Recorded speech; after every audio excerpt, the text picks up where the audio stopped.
안녕하세요. 야심한 밤에 톡톡 사연을 보낼 사연을 제보하기 위해 컴퓨터를 켠 30대 여자 구독자입니다.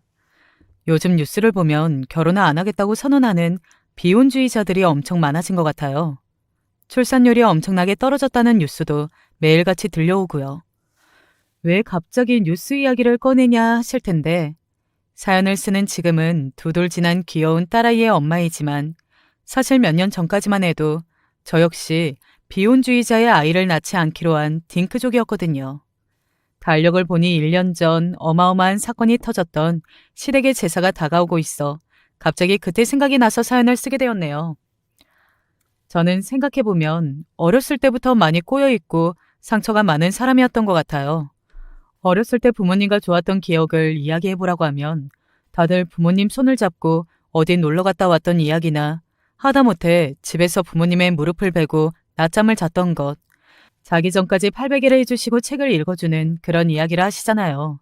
그런데 저는 어렸을 때 부모님과 좋았던 기억을 이야기해보라고 하면 머릿속이 백지장이 된 것처럼 하얗게 변해요. 제 입으로 이런 말을 하는 게 참 가슴 아프지만 저는 부모님의 계획에 없던 자식이었거든요. 계획에 없었던 자식이니 당연히 집에서 자라면서 밥만 얻어먹었지 거의 없는 사람 취급을 받으며 자라왔습니다. 이렇게 이야기를 들었을 땐 잘 이해도 안 되시고 믿기지도 않으시죠? 제가 제 어린 시절 이야기를 조금 더 자세하게 들려드릴게요.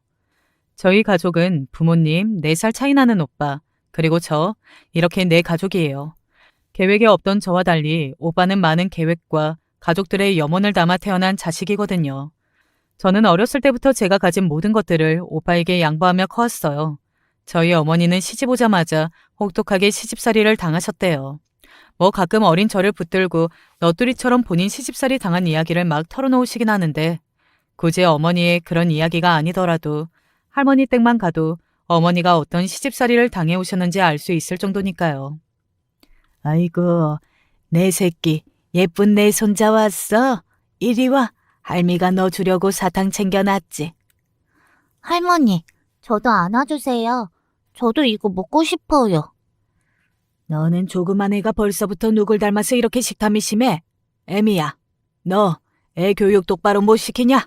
이러다 집에서 지 오빠 입으로 들어가는 것도 다 주워 먹겠다. 눈에 넣어도 안 아플 자식 같은 오빠는 무릎에 앉혀놓고 밥을 먹일 정도로 예뻐하셨던 분이시지만 저한테만은 세상에 둘도 없는 싸늘한 할머니셨어요.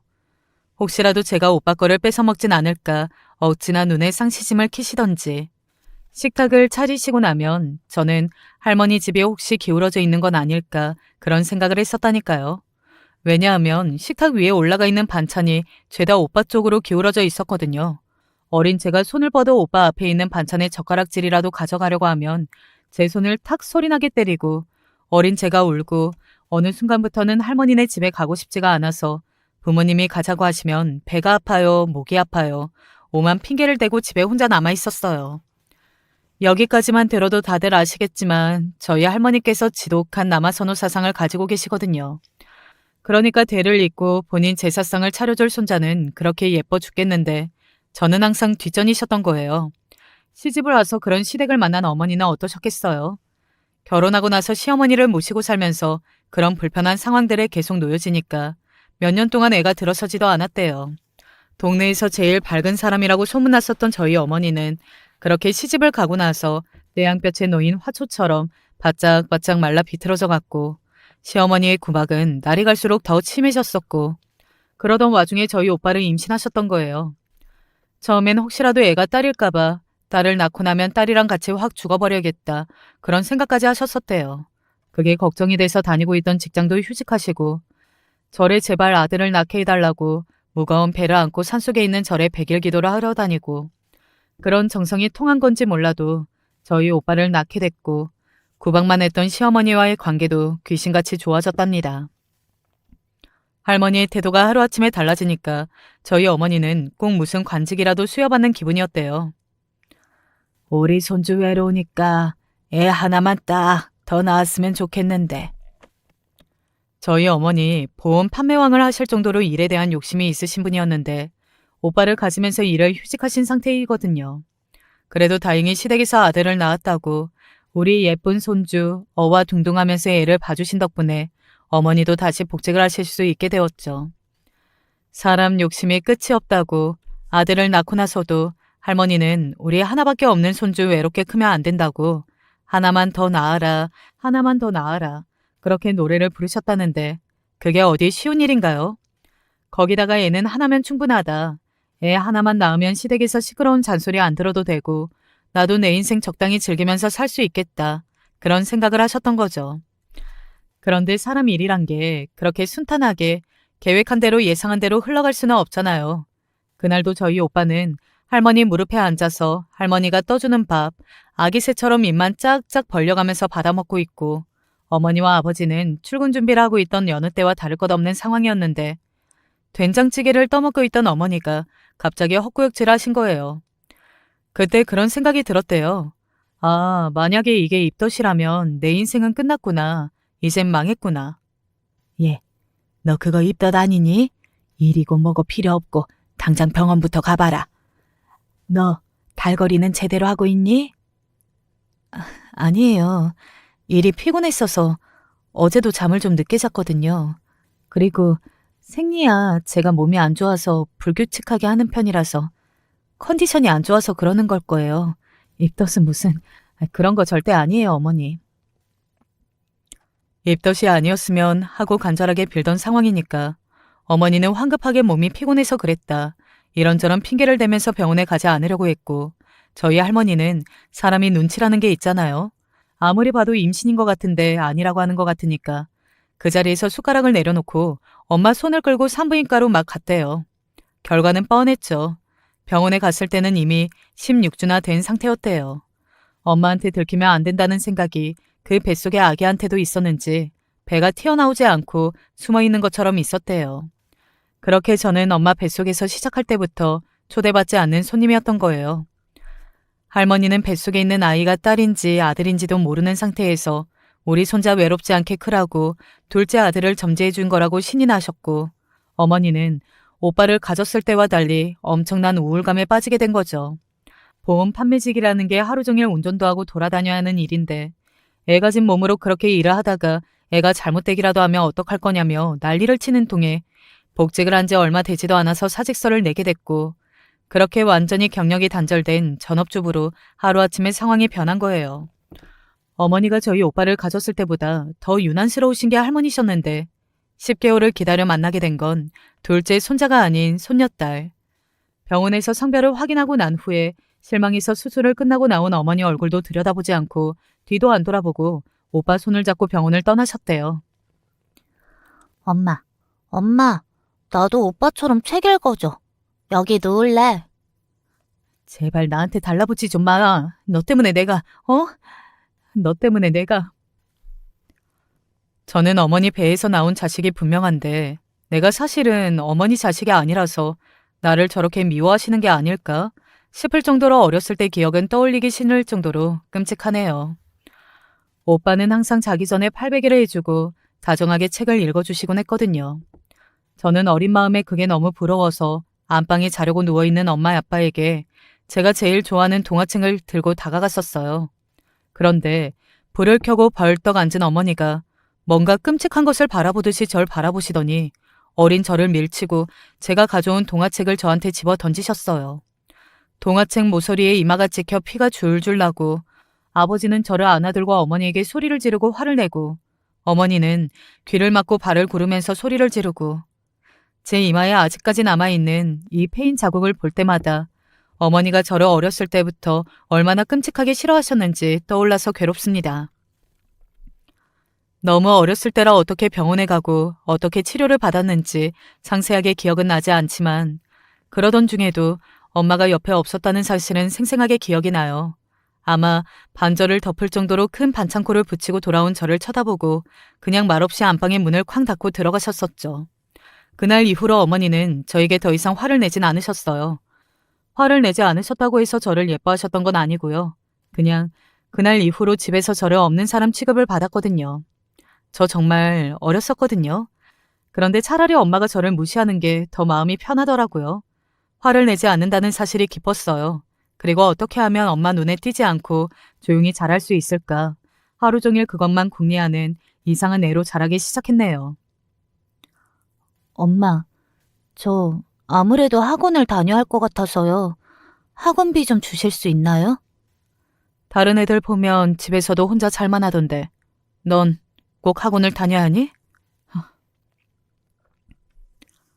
남들은 부모님이 다니라고 등 떠민다는 학원도 저는 다니고 싶어도 눈치보다 겨우겨우 이야기하는 수준이었어요. 저희 집이 학원 하나 못 보낼 정도로 어려운 형편이었냐고요? 절대 아닙니다. 오빠 같은 경우에는 본인이 하고 싶은 공부 실컷 하고 대학에 입학했을 때도 전공이랑 맞지 않는다며 자퇴 후 편입 준비를 하는 것까지 모두 가족 지원으로 해결했어요. 물론 저희 어머니보다는 할머니의 지원을 더 많이 받았긴 하지만요. 그래서 저는 학원부터 대학교 입학, 독립까지 가족의 도움을 받아본 기억이 몇 번 없습니다. 별로 어려움이 없이 탄탄하게 성장한 오빠 역시 그런 지원에 너무나 익숙해져 있는 터라서 저한테 딱히 도움을 준다거나 그런 우애는 없었네요. 덕분에 저는 학교를 마치고 나서 틈틈이 해온 아르바이트로 대학 등록금을 마련했고 대학에 가서는 새벽까지 아르바이트를 2개씩 하면서 독립자금을 마련해서 대학교 2학년 때 집으로부터 독립했어요. 대학교 입학식 때 자취방으로 이사하는 날에도 부모님은 저를 거들떠보지도 않으셨지만 이상하게 오히려 마음이 편하더라고요. 감옥에서 출소한 것 같은 기분이었어요. 저를 낳아놓기만 하시고 아무런 책임도 지지 않는 부모님을 보면서 그때 처음으로 난 절대 결혼을 안 해야지. 설령 결혼을 하더라도 자식은 절대 낳지 않아야지 라는 다짐을 했습니다. 사랑도 받아본 놈이 줄 줄 안다고 그러잖아요. 부모님한테 사랑이라고는 한 톨도 못 받으면서 자랐던 제가 어떻게 제 아이를 온전히 사랑할 수 있겠어요? 그렇게 어딘가 꼬여있는 사람으로 크게 되었습니다. 당연히 대학교 다닐 당시에도 친구들이랑 잘 어울리지 못했어요. 아르바이트를 2개씩 하느라 시간적으로 여유가 되지 않아 어울리지 못했던 것도 있지만 누군가 관계를 맺고 가까운 사이가 된다는 게 그 당시에 저한테는 정말 어려운 일이더라고요. 제가 다니던 대학교는 학과 특성상 졸업반 동기들끼리 모여서 취업 정보를 공유하고 입사 지원 준비를 하는 모임 같은 게 있었는데 지금의 남편도 그 모임에서 처음 만나게 되었습니다. 너도 이번에 졸업반이야? 처음 보는 얼굴인데 그동안 과생활 잘 안 했나 봐. 내가 아르바이트를 하느라 바빠서. 잘됐다. 나도 복학하고 나서 계속 혼자 다녔더니 친구가 하나도 없거든. 아는 사람이 하나도 없어서 취업 모임에서 어색해서 어떻게 앉아있나 했는데 친구 없는 사람들끼리 친구하면 되겠네. 소심하고 내성적인 저와 달리 남편은 활달하고 처음 보는 사람들과도 잘 어울리는 그런 밝은 성격이었어요. 저한테도 친구 없는 사람들끼리 친구하자고 했었는데 나중에 들어보니 그것도 제가 구석에 앉아서 혼자 어쩔 줄 몰라 하는 것 같아 자기가 도와주고 싶어 먼저 말을 걸었던 거라고 하더라고요. 사람이 자기랑 똑같은 사람이 아니라 자기가 가지고 있지 않는 부분을 갖고 있는 사람한테 끌리는 거라고 하잖아요. 저도 그래서 그런 건지 남편이 저랑은 절대 맞지 않을 거라고 생각했는데 몇 개월이 지나고 나니까 둘도 없는 절친한 친구가 되어 있더라고요. 우연에 우연이 더해져 저희는 그 당시에 저희 학과에서 다들 1순위 목표로 하고 있던 대기업에 동시에 합격하며 입사 동기로 인연이 이어지게 되었어요. 신입사원 생활이 얼마나 힘들어요. 매일 야근에 상사한테 깨지고 제가 사회생활을 못한다는 건 알았지만 회사에 들어오고 나니 다들 서로 경쟁 상대로 인식하는 통에 곁을 내줄 진정한 친구 하나 사귀지도 못하고 딱 하나 좋은 점이 있다면 이제 따박따박 월급이 들어오니까 제 생활하면서 저축도 하고 가족들에게 괜히 아쉽고 싫은 소리를 하지 않아도 된다는 점. 그거 하나만 좋았네요. 그런 팍팍한 회사 생활에서 남편은 제가 기댈 수 있는 유일한 버팀목이었습니다. 같은 시기에 입사를 하긴 했지만 남편은 저와는 확연히 달랐어요. 언제나 주변에 사람들이 끊이지 않았고 해결하기 곤란한 문제들이 생겨도 다른 사람들한테 스스럼 없이 물어보면서 그 문제도 가볍게 해결하는 모습이 부럽기도 했고 참 멋있어 보였습니다. 주변에 사람이 그렇게 많은데도 남편은 항상 저부터 챙겼어요. 남편을 부러워하는 마음은 어느새 연애 감정으로 발전하게 되었고 남편 역시 저에 대한 호감을 가지고 계속 챙겨주었으니 자연스럽게 연인 관계로 발전하게 되었죠. 그런데 저만 그런 건지 몰라도 역시 누군가와 깊은 관계를 맺는다는 게 쉬운 일은 아니더라고요. 자기는 결혼 생각은 없어? 내 꿈이 그거거든. 정말 좋아하는 여자를 만나서 나 닮은 아이를 낳고 그렇게 가족끼리 단란하게 행복하게 사는 거. 우리 만난 지 지금 4년이 넘어가는데 결혼 같은 이야기 한 번도 꺼낸 적이 없었잖아. 내가 지난번에도 말했지만 난 결혼 생각이 없어. 아직 정년기도 아닐 뿐더러 그냥 결혼을 하지 않고서도 이렇게 행복하게 잘 지내는데 왜 꼭 결혼을 해야 할까 그런 생각도 들고. 그리고 난 결혼을 하게 되더라도 아이는 낳지 않았으면 하는 입장이라서. 저희가 사귀고 나서 제일 많이 싸웠던 건 결혼 문제였습니다. 그럴 때마다 제가 죄인이었죠. 결혼하고 아이를 낳고 오순도순 사는 게 가장 큰 행복이고 소원이라고 하는 남편과 애 낳는 건 물론이고 결혼도 싫다고 말하는 게 저였으니까요. 물론 남편의 마음을 이해하지 못하는 건 아니지만 지금 생각하니까 저희도 거기서부터 안 맞았었구나 싶네요. 그렇다고 제가 남편을 좋아하지 않는다는 건 아니었어요. 결혼은 절대 하고 싶지 않다라는 생각이 들었던 저조차도 저런 사람이라면 결혼을 하고 같이 살아볼 수 있지 않을까 생각했었으니까요. 결혼 안 할 거면 우리 더 이상 만날 필요도 없을 것 같다. 너한테는 괜찮을지 몰라도 나한테는 결혼도 안 할 사람이랑 이렇게 오래 만나고 있다는 게 시간 낭비로밖에 느껴지지가 않아. 남편 이야기에 틀린 말이 하나 없었죠. 그렇게 헤어지자는 말을 듣고 나서 집에서 울면서 많은 생각을 했던 것 같아요. 난 정말 이 사람이랑 함께하고 싶은 게 아닌가? 이 사람이랑 함께할 수 있는 방법은 결혼밖에 없는데 그럼 내가 결혼을 하는 게 맞지 않을까? 남편에게 이별 통보를 받은 지 일주일이나 되던 날 제가 먼저 다시 남편에게 연락해 결혼하자는 이야기를 꺼냈습니다. 내가 아무리 생각해봐도 당신이랑 헤어지는 건 못할 것 같아. 우리가 함께 있을 수 있는 방법이 결혼밖에 없다면 나 결혼할게. 헤어지자는 이야기 다시 생각해봐줘. 저 나름대로 벼랑 끝에서 몰려 한 선택이었죠. 서로의 애정은 넘치게 있는 상태였고 걸림돌은 결혼밖에 없는 상태였으니까 제가 그 부분에서 굽히고 들어가니 문제는 어렵지 않게 해결되었습니다. 결혼도 내 나름대로 힘든 결정한 거야. 자기도 알고 있지. 아이는 나도 양보 못해. 거기까진 바라지도 않아. 나도 당신이 당신 커리어 포기하면서까지 애 낳는 거 원치 않고 난 항상 당신이 1순위니까 어떤 결정을 하던지 당신 생각 따를게. 남편과는 결혼 전에 아이를 낳지 않기로 이미 합의 아닌 합의를 해놓은 상태였어요. 저희 부모님은 손주는커녕 저 자체도 관심이 없는 분들이셨으니까 저 아이 낳지 않고 딩코로 살려고요. 통보를 했을 때 그건 네가 알아서 할 일이지 왜 나한테 그런 이야기를 하니? 라는 반응이셨거든요.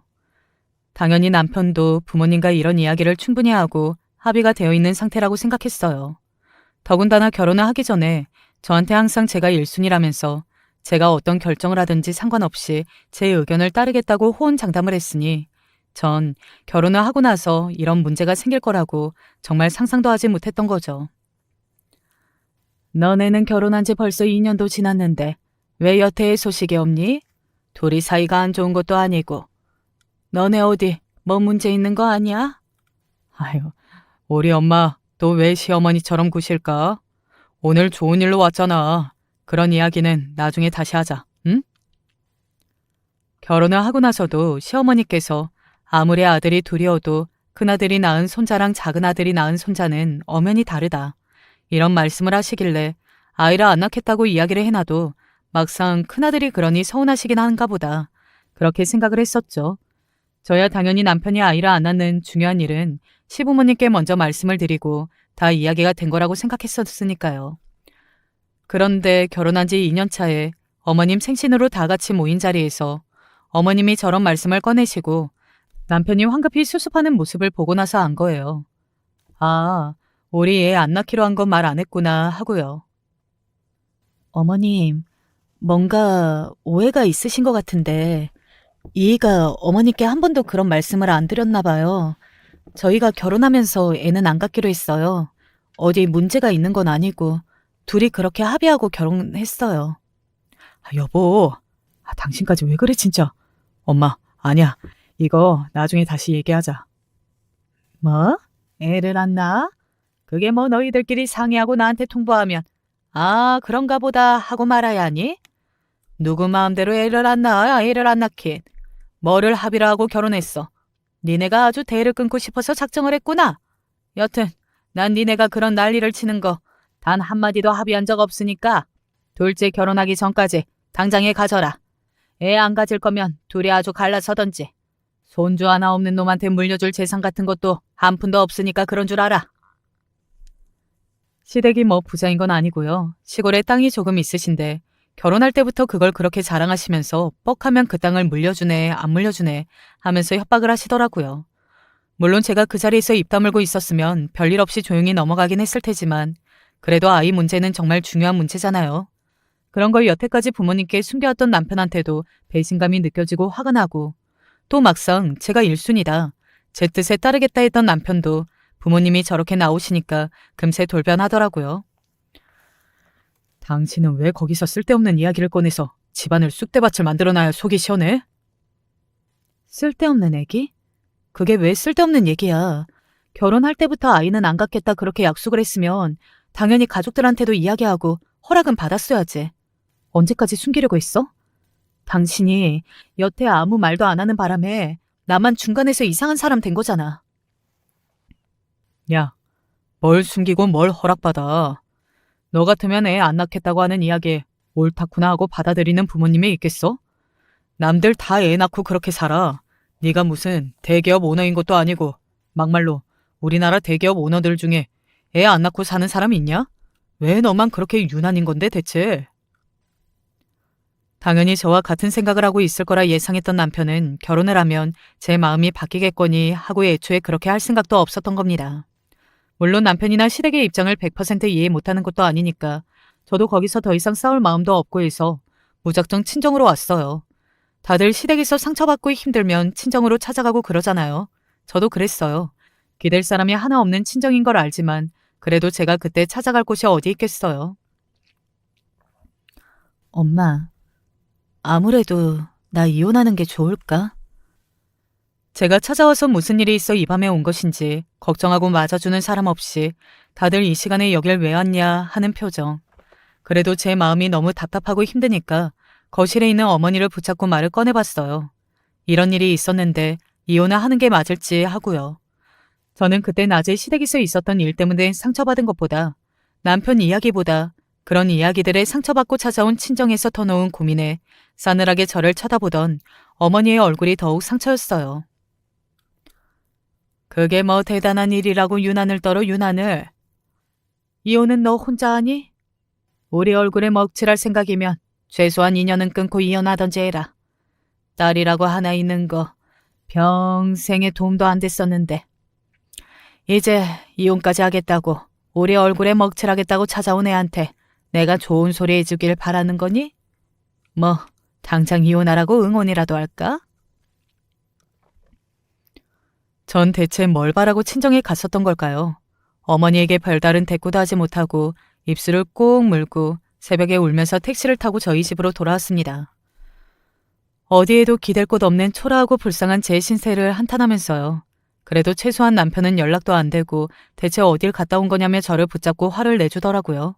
그래, 내가 무슨 좋은 꼴을 보자고 혼자 그렇게 유난을 떨면서 살았을까. 아이를 갖는 게 지금 이 상황의 유일한 탈출구라면 아이를 가지면 되지 뭐가 문제냐. 그런 생각을 하면서 울면서 잠에 들었습니다. 결국 모든 상황은 시댁과 남편이 원하던 대로 흘러갔습니다.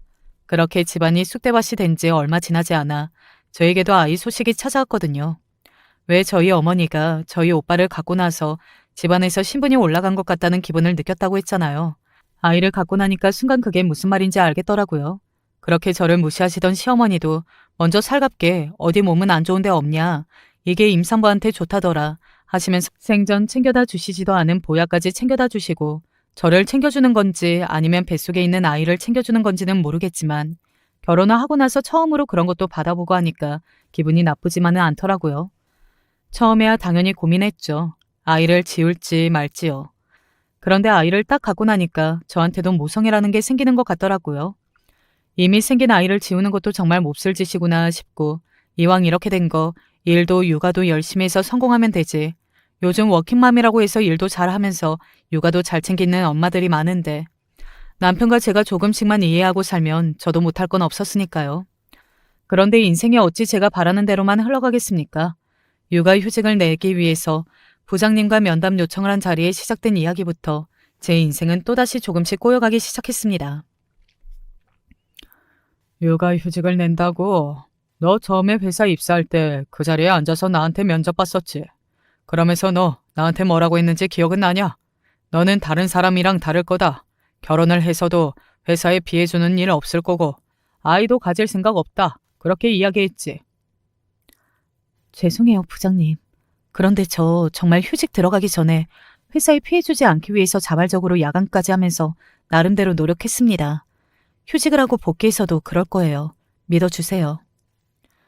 너 일 잘하는 거야 내가 당연히 알지. 네가 미워서 그러는 게 아니라 네가 지금 이렇게 이야기하는 것 자체가 변한 거야. 팀원들한테 피해주는 일 없을 거다. 미안하지만 네가 결혼하고 아이 가진 그 순간부터 나머지 팀원들은 폭탄 맞은 거야. 너 하나 때문에. 너는 1년밖에 안 되는 기간이다. 휴직하고 금방 돌아오겠다 하겠지만 그 1년 메꾸려면 회사에서는 사람 새로 뽑아야 하고 팀원들은 그 새로운 팀원이랑 또 같이 호흡 맞춰야 하고 호흡 다 맞춰갈 때쯤에 너는 복직하겠다고 다시 돌아오겠지. 복직하고 나면 감 안 잃고 일을 잘할 자신은 있고 그리고 복직을 하긴 할 거고 복직하면 애가 사라지는 것도 아니고 그 다음부터 내가 안 겪어본 줄 알아? 애가 아파요, 애가 어째요 저째써요 하면서 자기 일 내팽개치는 여자들 수두룩하게 봤어. 내가 지금 무슨 말하는지 알겠지? 휴직 잘 들어갔다 오라고 그런 이야기를 기대한 건 아니었지만 면담 자리에서 들은 이야기는 충격적이었습니다. 회사 입장에서 곱씹어 생각하면 일에 구멍이 나는 것만큼 큰 문제는 없겠죠. 저는 그런 문제가 제 임신과 동시에 찾아온다는 이야기가 너무 충격적이었어요. 휴직을 의논하기 위한 면담 자리는 어느새 제 자발적인 퇴사를 종용하는 자리가 된 것 같더라고요. 눈치껏 알아서 행동해주길 바란다고요. 흐지부지 면담이 끝나게 되고 집으로 돌아와서 남편과도 상의를 했어요. 여기서 그냥 내가 눈 딱 감고 휴직을 하는 게 맞을지 아니면 회사 이야기대로 자발적으로 사직서를 쓰고 육아를 하는 게 좋을지요. 사실 제 마음은 후자에 가까웠으나 남편 역시 저를 그렇게 붙잡아주길 바래서 물어봤던 이야기였어요. 그런데 남편 역시 제가 퇴사를 했으면 좋겠다고 은근슬쩍 이야기하더라고요. 어머니가 왜 저를 그렇게 미워했는지 그때부터 조금씩 이해가 가더라고요. 뱃속에 아이가 없었다라면 저도 남들처럼 아니 남편처럼 하고 싶은 일 마음 편하게 하면서 지낼 수 있을 거다라는 생각이 드니까 정말 그러면 안 되는데 제 인생과 커리어가 뱃속에 있는 아이 때문에 망가진 것 같다는 그런 착각에 빠졌습니다. 왜 한 번도 인생은 제가 원하는 대로 흘러가지 않은 건지 나는 대체 남의 눈치를 왜 그렇게 보고 살아서 결국 남들이 원하는 대로 살아가고 있는 건지 싶었어요. 육아휴직 대신 사직서를 제출하고 팀원들이 내뱉는 안도의 한숨을 들으면서 저는 그렇게 아이를 낳고 전업주부가 되었습니다. 새로운 고통의 시작이었어요.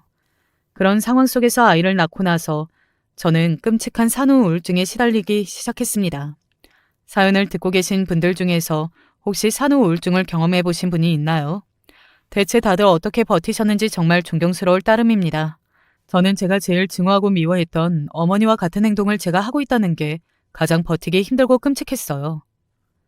다들 애 낳고 사는데 뭐가 유난이야? 뭐 산후 우울증이니까 애를 좀 봐달라고? 야, 그렇게 따지면 난 애가 셋이야. 나는 진작에 죽었어야겠다. 이게 아주 집에서 쉬고 싶으니까 장깨만 늘어가지고 산후 우울증은 무슨. 제가 원치 않은 임신을 했었을 때 그 임신으로 회사에서 그동안 쌓아왔던 커리어를 다 포기하고 전업주부가 됐을 때보다 아이를 낳고 나서 산후 우울증으로 한두 시간이라도 좋으니까 아이 봐주는 것을 도와줄 수 있냐는 절규 같은 부탁에 시댁 식구들이 모두 등을 돌린 그때가 저에게 가장 이혼하고 싶었던 순간이었습니다. 이혼 서류를 출력해서 몇 번을 썼다가 구기기도 했고 확 죽어버릴까? 이런 나쁜 생각을 했던 것도 한두 번이 아니었습니다. 아무도 제 편인 사람들이 없었지만 천사같이 잠들어 아무 걱정 없이 방긋방긋 웃으면서 잠들어 있는 아이를 보고 그 마음을 고쳐먹었었죠. 산후 우울증이 걸린 엄마가 아이를 안고 정신과를 들락날락하면서 버텼어요. 나도 우리 엄마랑 똑같은 사람이 되지 말자. 다른 사람은 몰라도 나만큼은 이 아이한테 든든한 울타리가 되어주자. 절대 무슨 일이 생기더라도 아이는 지키자. 아이를 외롭게 하지 말자 그렇게 버텼습니다. 병원에 다닌 지 1년 정도 되니까 마음이 조금씩 나아지더라고요. 그제서야 내 자식 예쁜 것도 온전히 눈에 들어오고요. 그런데 이번에 또 다른 문제였습니다. 제가 직장 생활할 때는 몰랐는데 남편 카드를 받아 생활비를 쓰고 나니까 그 눈치도 상당하더라고요. 하루는 그랬어요. 저녁거리가 하도 없어서 애를 안고 마트에 가서 정말 딱 그날 저녁 먹을 것만 간단하게 샀거든요. 뭐 샀는지 아직도 기억나요.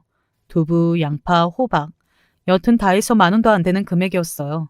그렇게 장을 보고 들어오는데 동네에 새로 생긴 카페가 있더라고요. 제가 제일 좋아하는 게 시원한 아메리카노거든요. 회사 다닐 땐 아침마다 카페에 꼭 들려서 커피를 사 마셨는데 새로 생긴 카페를 보니까 오랜만에 옛날 생각도 나고 해서 아이스 아메리카노를 주문하고 들어오는 길이었습니다. 남편에게 갑자기 전화가 오더라고요. 여보, 이 시간에 무슨 일이야? 당신 커피 사 마셨어? 아, 문자 갔구나. 집 앞에 카페가 새로 생겼길래 옛날 생각나서 한 잔 샀지. 왜 그렇게 이기적이야? 나 혼자 고생해서 돈 벌고 있는데 당신은 그렇게 여유롭게 나가서 커피 사 마시고 즐길 거 다 즐기면서 그렇게 살고 싶어? 당신 한 달에 병원비만 해도 얼마인 줄 알아? 집에서 충분히 다 마실 수 있는 걸 뭐하러 꾸역꾸역 나가서 사 마시냐고. 남편의 생활비 압박이 하루 이틀이 아니긴 했지만 커피 그래봤자 한 잔에 3,500원이에요. 직장 생활을 못하고 생활비를 받아 썼으니까 정말 사사건건 간섭하고 트집을 잡는 모습이 어이가 없더라고요. 거기서 더 따지기도 싫어서 전화를 확 끊어버렸어요. 그것뿐만인 줄 아세요? 당연히 생활비를 제가 쓰니까 가계부를 따로 쓰죠. 그런데 언제부터인가 금요일 저녁에 제가 쓴 가계부를 가져오라고 하더니 카드 문자랑 일일이 맞추어 보더라고요. 제가 혹시라도 더 쓴 돈이 있을까 싶어서 그러겠죠. 결혼을 하고 나서 모두 남편이 원한 대로, 시댁이 원한 대로 해왔는데 이렇게 커피 한 잔도 마음 놓고 사 먹지 못하는 현실이 너무 화가 나더군요. 그런데 지금 당장 제가 할 수 있는 일이 뭐가 있겠어요. 모아둔 재산이 있는 것도 아니고 그렇다고 재산을 모을 수 있는 직장이 있는 것도 아니고 전업주부가 되면서 그야말로 저는 남편 아니면 오갈 데가 없는 남편이 목줄을 쥐고 있는 사람이 되었다는 사실이 체감되더라고요. 그때부터 저는 아이를 키우면서 제가 할 수 있는 일을 막 찾았던 것 같아요. 남편이야 본인이 벌어오는 돈을 얼마나 쓰냐에 혈안이 되어 있는 사람이니까 제가 어딜 나가서 뭘 하든 무슨 일을 해서 돈을 번든 신경도 안 썼고 뭐 요즘 많이 하시는 당근마켓에다 물건을 팔기도 했고 제가 회사에서 마케팅 쪽을 담당해서 일을 했거든요. 톡톡사연처럼 유튜브 채널을 만들기도 하고 애 없고 밥 먹이고 하면서 남는 시간을 쪼개서 그렇게 일을 하기 시작했어요. 맞벌이 하다가 육아휴직으로 전업주부가 된 저의 모습에 공감하는 엄마들이 생각보다 정말 많더라고요. 그런 엄마들의 마음을 제가 10분 이해하니 육아에 도움을 줄 수 있는 육아용품, 생활용품 판매를 하기 시작했어요. 그래도 회사 다닐 때의 마케팅 실력이 녹슬지 않았는지 처음엔 남편에게 비밀로 하고 사업자를 내서 내 커피값이라도 벌어보자고 시작한 일이었는데 몇 달이 지나고 나니 통장에 턱턱 꽂히는 돈을 보니까 저도 놀랄 정도의 액수더라고요. 남편한테 이야기했냐고요? 당연히 안 했죠. 제가 그만큼 돈을 버는 모습을 본다고 잘하고 있다고 해줄 사람들이 아니라는 건 진작에 알았으니까요. 오히려 그런 거 하느라 애를 잘 안 돌보는 건 아니냐, 살림에 소홀한 건 아니냐, 또 어떤 핑계를 대면서 제가 일하는 것을 막을까 싶어서 더더욱 꽁꽁 숨겨놨었던 것 같아요. 그렇게 저의 이중생활이 계속되고 있을 때 남편 바로 밑에 남동생 서방님이 결혼을 하게 되었어요. 축하할 일이죠.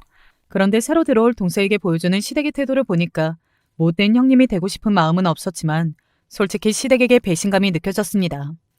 처음 동서가 집에 인사 올 때 정장을 입고 왔어요. 아이를 돌본다고 누가 인사로 오더라도 편안한 옷을 입을 수밖에 없는 저는 그 모습을 보면서 제가 직장 다닐 때가 떠올라 괜히 코끝이 찡하더라고요. 동서도 그렇게 자기 커리어가 탄탄한 사람인데 이 집에 들어오고 나면 결국 나 같은 처지가 되겠지 싶기도 했고요. 그런데 그렇게 일 관둬라, 애 낳아라, 가정에 충실해라 귀에 딱지가 않도록 잔소리하시던 시어머니, 저희 동서에게는 입 싹 닫고 있더라고요. 이유는 돈 때문이었습니다. 동서 집이 여유롭기도 했고 외국계 기업을 다니는 동서 연봉이 1억이라고 하더라고요. 대출받아도 모자란 신혼집 비용을 동서 내서 다 대고 혼수 비용이 저희한테는 결혼식 때 한복 해입으라고 봉투까지 돌리니 시어머니 입이 귀에 걸려서 동서가 무슨 이야기를 하던지 그래, 네 말이 맞다, 네가 옳다 그러시는 거예요. 그렇게 동서 칭찬만 하면 다행이죠. 동서를 치켜 세우면서 저를 깎아내려야 속이 시원하신지 언제부터인가 가족들이 다 모인 자리에서 은근슬쩍 동서와 저를 비교하시면서 대놓고 조롱하시는 게 느껴졌습니다. 이래서 집안에 사람이 잘 들어와야 한다고. 옛날부터 그런 말이 괜히 나온 게 아니라니까. 우리 둘째가 복덩이지 복덩이야. 너는 절대 전업주부 한다고 집에 들어앉고 그러지 말아라. 괜히 몸만 퍼지고 사람이 게을러져 아주. 어머님, 요즘 시대가 어떤 때 그런 말씀을 하세요? 일하면서 애도 낳고 다들 그러고 살아요. 거기다가 요즘 물가도 좀 높아요. 자식 키우면서 맞벌이 안 하면 그거 애한테도 미안한 짓이에요. 남들 영어 유치원 보내고 어렸을 때부터 일찌감치 유학 보내고 하는데 그 돈은 그럼 남편 혼자 벌어다 줘요? 제 생각에도 그건 너무 도둑 신보 같아서 전 그러기 싫어요. 그래, 네 말이 맞지. 사람 잘못 들이면 그러는 거야. 괜히 우리 아들만 쇠가 빠져라 고생하는 거지. 아휴. 어머, 형님 죄송해요. 형님 이야기하려고 그런 건 아니었는데 오해하신 건 아니죠? 오해는 무슨 오해예요? 누가 봐도 저 들으라고 시어머니 옆에 착 붙어서 그런 소리 하는 동서도 좋게 보이진 않더라고요. 누가 보면 제가 집에 들어앉고 싶어서 남편 피골은 빨아가면서 애 낳고 퍼질러져 있는 그런 여자처럼 이야기를 하니 기가 막히는 노릇이었습니다. 제일 미운 건 남편이었죠. 시어머니랑 동서가 그런 이야기를 해도 제 이야기인지 전혀 눈치도 못 챌 뿐더러 집에 들어와서 낮에 있었던 일이 서운하다고 이야기를 꺼내니 이래요. 아무리 그래도 동서도 그래. 나 있는 자리에서 그런 이야기를 하는 건 좀 아니지 않아? 다음에 동서 만나면 따끔하게 한마디 해줘야겠어. 어머님도 그래. 내가 일을 그만둔 게 내가 그만두고 싶어서 그런 것도 아니었잖아. 당신은 왜 거기서 한마디도 안 하고 가만히 있어? 당신 그거 괜히 재수 씨한테 자격지심 느끼는 거야. 그리고 재수 씨 이야기 중에 뭐 틀린 말이 있어? 그런 이야기 듣기 싫다고 괜히 짜증만 내지 말고 당신도 애 어느 정도 키워놓고 나면 어떻게 해야 빨리 복직할 수 있을지 남 헐뜯기 전에 그런 궁리나 좀 해.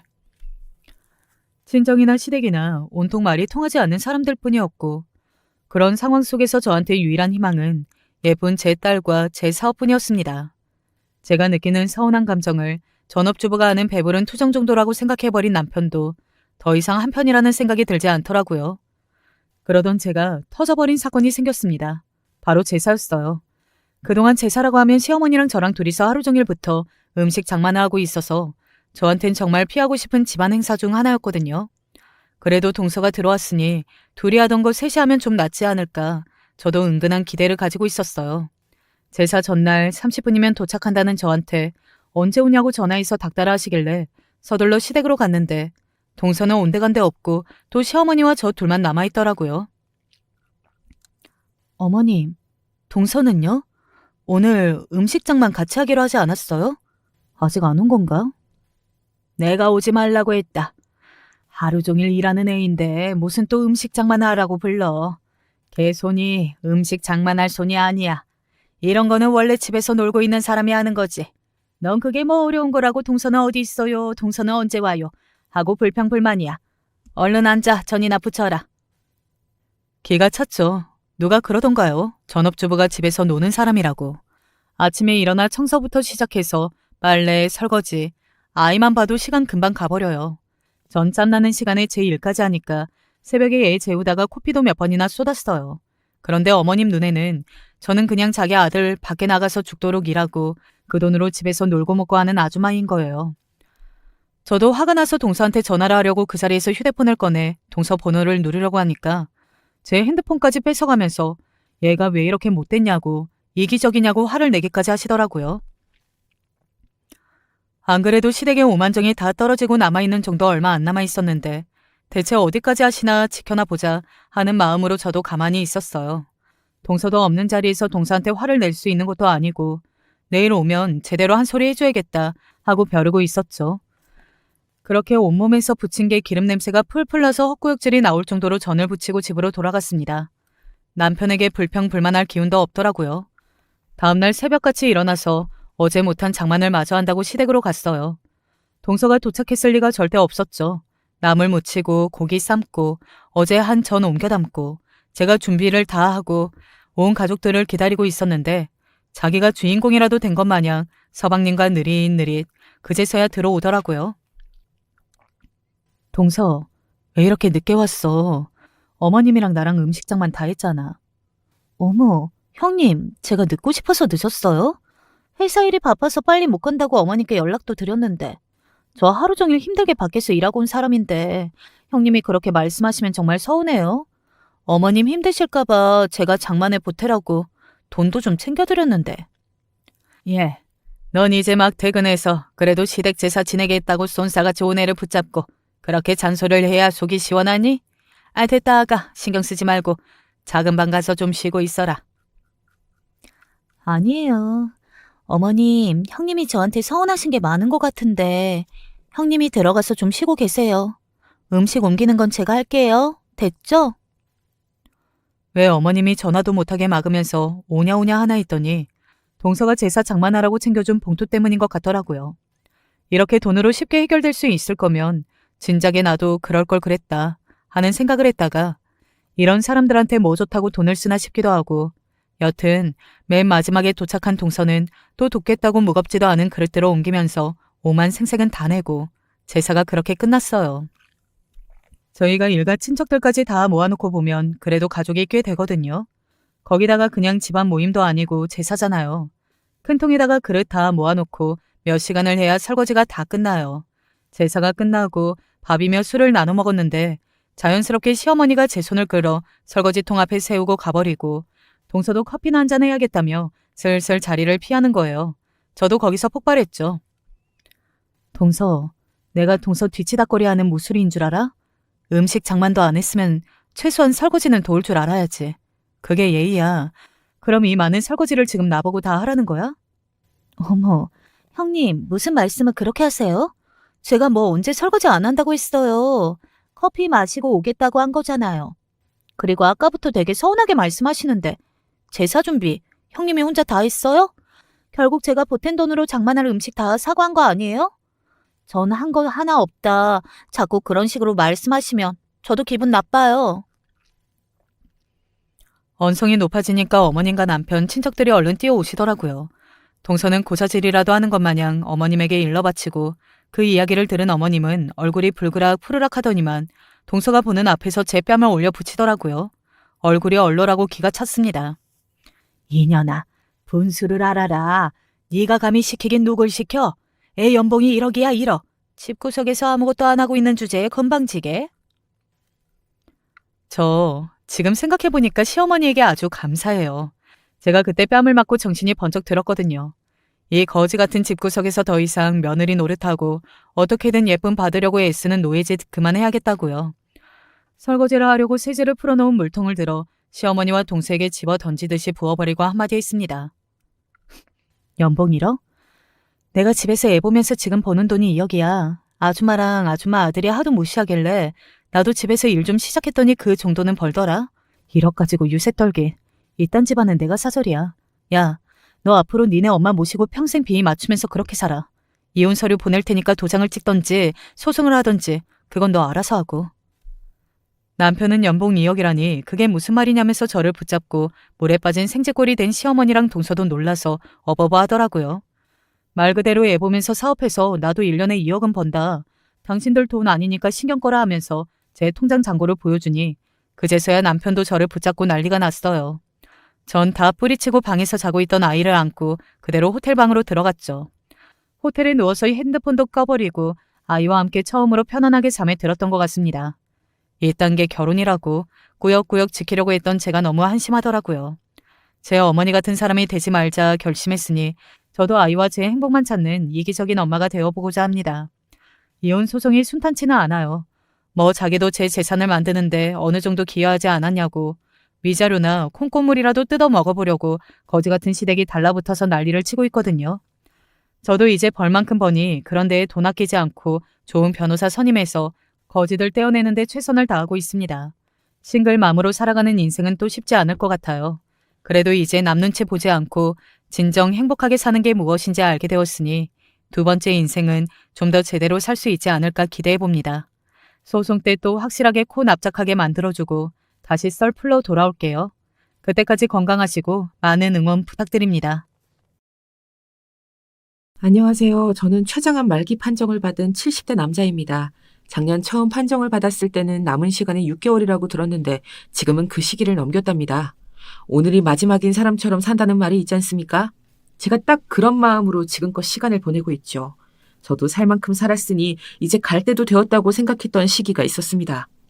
그래서 내 마지막은 고향의 바다를 보고 가고 싶다고 생각했었지요. 하지만 그곳에서의 일이 제 생각을 송두리째 바꿔놓았습니다. 그리고 지금까지 왔죠. 제 이야기를 하자면 저는 4남매의 장남으로 태어났습니다. 위로 누나가 있었는데 가정 형편이 어려웠던 시절 병에 걸려 일찍 세상을 떠나고 말았죠. 거기다 아버지라는 사람은 노름판에서 살던 사람이라 얼굴을 본 적이 없고 손꼽을 정도였답니다. 당연히 집안 살림은 어머니께서 책임지고 계시는 거나 다름이 없었죠. 아버지께서 술에 취해 객사하고 나서부터는 남은 저희들을 위해 안 해본 일이 없으셨답니다. 저 역시도 아침부터 신문 배달을 시작으로 학교를 다니면서 돈이 될 만한 일들을 찾아다녔죠. 고등학교는 졸업해야 한다는 어머니의 말씀만 아니었다면 진즉 학교도 때려치웠을 겁니다. 저는 공부에 큰 뜻이 없었거든요. 하지만 동생 둘은 달랐죠. 둘 다 저와는 다르게 머리도 좋고 성적도 좋았거든요. 그래서 저는 고등학교를 졸업하자마자 공장에 취직해 동생들의 학비를 마련했었답니다. 아내를 만난 것도 집안 어른들의 소개였습니다. 어른들끼리 이야기가 다 된 상태라 몇 번 보지도 않고 대뜸 날부터 잡았죠. 지금이야 무슨 그런 경우가 있나 싶겠지만 당시 시골에서는 비일비재한 일이었답니다. 신혼생활이라 할 것도 없었고 아내와 저는 맨손으로 도시에 나와 자리를 잡기 위해서 노력했지요. 지금 생각하면 정말 힘들었다 싶네요. 하루가 어떻게 가는지 세상이 어떻게 돌아가는지 아무것도 관심이 없었답니다. 그저 하루 버티고 통장에 찍히는 숫자만이 전부였죠. 성실함이 가장 큰 무기였던 그 시절 저는 운 좋게도 사장님 눈에 띄었습니다. 그 덕분인지 고졸치고는 승진도 쭉쭉 할 수 있었죠. 사장님께는 회사를 물려줄 자식이 없었습니다. 그래서 늘 자기가 죽으면 이 공장은 저더러 가지라고 하셨어요. 나중에 내가 이 회사만큼은 꼭 너한테 물려주려고. 너처럼 이렇게 부지런하게 일하는 사람이라면 피땀으로 세운 이 회사 잘 키우겠지. 아직 정정하시면서 무슨 그런 말씀을 하세요. 그리고 제가 할 줄 아는 게 뭐가 있다고요. 기계 돌리고 정비하는 것을 제외하고는 아는 게 없는데요. 당연히 저는 그 말이 농담이라 생각했지 진심일 거라고는 조금도 생각하지 않았어요. 그래서 진짜 사장님께서 병원에 누워 계시면서 제게 공장을 맡으라고 하셨을 때는 꿈인가 싶었습니다. 경영에 대해 아는 것이라곤 쥐뿔도 없는 제가 하루아침에 사장이라뇨. 현실성이라곤 눈을 씻고 찾아봐도 찾을 수 없었지요. 하지만 막상 사장이 되고 나니 욕심이 생기더군요. 어떻게든 이 회사를 키우고 싶다는 생각이 들었습니다. 그때부터 저는 어린 시절 하지 않았던 공부를 시작했고 그것은 아내도 마찬가지였습니다. 아내도 내조를 하겠다며 공장에 나와서 저보다 더 많이 책을 보고 공부를 했죠. 공장에 남아있던 직원들도 큰 도움이 되었습니다. 저희 부부를 포함한 8명의 직원들이 정말 죽어라 매달렸죠. 이런 정성이 하늘에 닿은 것인지 저희 공장은 점점 규모가 커지기 시작했습니다. 막내가 대학을 입학할 때 정도가 되어서는 직원이 50명에 달을 정도로 성장했지요. 저희 부부는 아들만 셋을 두었는데요. 아이들이 공부머리가 있더라고요. 천만다행으로 아내를 닮은 덕분이죠.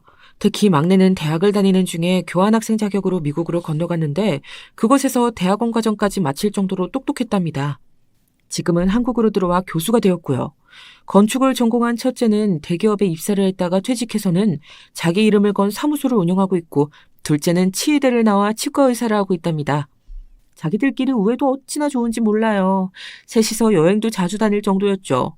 한 번은 순례길을 다녀오겠다며 자기들끼리 배낭을 끼고 집을 나선 적도 있었답니다. 제 기억이 맞는다면 아마 막내 제대 기념이었던 것 같아요. 다른 집을 보면 이렇게까지 하는 형제들이 없더라고요. 주변 사람들 중에는 저희 부부가 자식 농사는 끝내주게 잘 지었다고 부러워하는 분들이 많은데요. 저 역시도 아들들을 보고 있으면 번듯하게 참 잘 커졌다 싶은 생각이 들어요. 다만 저렇게 자라는 동안 곁에 있어주지 못했다는 것이 참 많이 후회가 되지요. 일주일 내내 회사에 출근을 했고 새벽같이 나가서는 늘 밤늦게 들어왔거든요. 하루 쉬는 날이 있다 싶으면 피곤하다고 누워선 잠만 잤고요. 나중에 앨범을 보니 참, 애들 사진이 없더라고요. 놀러가서 가족 사진을 찍은 마지막이 막내가 막 걷기 시작했을 때였지요. 그래서 그런 점이 참 많이도 후회되었답니다. 저희 아이들은 결혼도 일찍 했어요.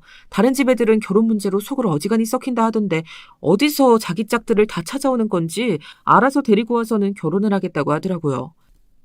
첫째 며느리는 큰아들과 같은 대학을 나왔다고 하더군요. 처음 인사하러 왔을 때는 목소리도 크고 자기 할 말은 똑 부러지게 하는 그런 인상을 받았지요. 아내는 장군감이라고 표현하기도 했는데 정말 잘 어울린다고 생각이 들었습니다. 첫째 며느리를 보면서 큰아들이 아주 잡혀 살겠구나 싶은 생각도 들었고요. 어느 날 결혼을 앞두고 큰아들의 얼굴이 며칠이나 엉망이었죠. 결혼 준비를 하다 보면 메리지 블루라고 해서 잠깐 오는 불안감과 같은 가벼운 우울증이 있다고 들었는데 그런 종류인가 추측하기도 했었는데요. 하루는 첫째 며느리가 집에 찾아와서는 할 말이 있다고 하더군요. 저희 부부는 내심 겁이 좀 나기도 했었어요. 결혼 못한다는 소리가 나오는 것은 아닐까 하고 말이죠. 그런데 둘이 크게 싸웠다고 하면서 신혼집 이야기를 꺼내더군요. 처음부터 독립하기로 이야기가 되어 있었는데 첫째 며느리가 무조건 저희와 살겠다고 고집을 부렸습니다. 너희는 직업이 직업인지라 출장도 잦고 해외 파견도 있잖아. 그런데 어른들이랑 살면 신경 쓸 일도 많을 텐데 피곤하지 않겠니? 무엇보다도 너희 다 독립하고 나면 너희 시어머니랑 둘이서 단출하게 살자고 노후 계획도 세웠는데 갑자기 무슨 소리야. 그래도 제가 맏며느리인데 모셔야죠. 마지가 어디 괜히 맞이겠어요? 아버님, 어머님 곁을 지켜드리는 게 맞죠. 제사 문제도 있고요. 나가 산다고 해서 마지가 아닌 게 되는 것도 아닌데 무슨 소리야. 그리고 제사는 너희 시아버지가 절에서 지내자고 해서 집에선 할 일도 따로 없어. 그러니 고집 부리지 말고 그냥 직장 근처에 아파트 구해. 그러다 나중에 동서가 들어와서 두 분 모시고 산다고 그러면 제가 순위에서 밀릴 수 있잖아요. 첫째 며느리는 순위가 밀린다는 것은 있을 수 없는 일이라고 말하더군요. 순위라니 무슨 장기자랑 나와서 1등, 2등 하는 것도 아니고 자식들 사이에 순위가 무슨 소용이 있어서 그런 말을 하는지 조금도 이해되지 않았지요. 저희 부부는 자식들 사이에 순위가 어디 있느냐며 점잖게 첫째 며느리를 달랬습니다. 그제야 첫째 며느리도 아차했는지 그런 말이 아니라고 하면서 저희와 시간을 보내고 싶어서라고 말을 바꾸더군요. 같이 살지 않는다고 얼굴 안 보고 지낼 것도 아닌데 뭘 그렇게까지 해. 너희 시간 나면 함께 밥을 먹던 휴가를 가든지 하면 되는데 아휴 됐다. 우리는 너희랑 같이 살 생각 없으니 아파트 따로 구라 이럼. 그럼 나중에 도련님들 결혼해도 다 독립시킬 예정이신 거죠? 그렇다니까. 우리는 우리 나름의 도후가 다 계획되어 있어. 첫째 며느리는 그제야 고개를 끄덕거리며 알겠다고 하더군요. 그런데 직장 주변에 집을 구할 줄 알았는데 저희 집에서 걸어서 15분 거리의 단지에 집을 구했더라고요. 그것까지 뭐라고 할 수는 없어서 그러려니 하고 넘어갔지요. 그로부터 1년이 지나고 둘째 역시 결혼을 하겠다고 여자를 데려왔습니다. 소개팅에서 만난 학원 강사라고 하더군요. 애교가 어찌나 많은지 처음 인사 온 날부터 첫째 며느리에겐 형님, 아내에게는 어머니라고 부르면서 팔짱도 스스럼 없이 낄 정도였어요. 왜 그런 말 있지 않습니까? 입안에 혀처럼 군다는 말. 딱 그런 아이였죠. 집안에 딸이 없다 보니 둘째 며느리의 밝은 에너지와 애교스러운 목소리는 확실히 눈에 띄었습니다. 첫째 며느리도 그런 동서가 귀여운지 둘이 잘 지내기도 했고요. 결혼식을 올린 후에도 저희 집에 가장 많이 왔던 며느리를 따지자면 단연 둘째 며느리였죠. 특히 아내에게 정말 잘했답니다. 어머니, 저랑 같이 쇼핑 갔다가 어머니 좋아하는 전시회도 보고 와요. 아내가 워낙 차분한 성격에 집에서 시간을 보내는 것을 좋아하는 성향이다 보니 부산스럽기까지 한 둘째 며느리와 함께 있으면 정신을 못 차리는 것 같았어요. 며칠 전에도 다녀왔잖니. 오늘은 절에 다녀올 생각이란다. 그러니 너는 쉬었다가 출근해. 시험 기간이라 바쁘다고 하더니 괜찮니? 시험 하루 이틀 대비하나요? 다 준비되어 있죠? 그럼 어머니, 제가 어머니 모시고 절에 갈까요? 괜찮아. 절까지 멀기도 하고 박기사가 대기하고 있으니 괜찮단다. 둘째 며느리는 아내가 거절하는 소리에도 아랑곳하지 않고 아내를 따라다녔답니다. 저는 아내에게 저렇게 잘 따르는데 적당히 상대해주라고 말했지만 아내는 한숨을 내쉬며 고개만 절레절레 흔들었지요. 그리고는 제게 기계 말고는 아는 것이 없는 사람이라며 알 수 없는 말들을 중얼거리기도 했답니다. 당시에는 아내가 왜 그러나 싶었는데 나중에 일을 겪고 나니 아내가 참 사람 보는 눈이 남달랐구나 싶었죠. 막내가 결혼을 한 것은 둘째 며느리가 들어오고 나서 6개월도 되지 않은 시점이었어요. 함께 유학을 했다고 하면서 데려왔죠.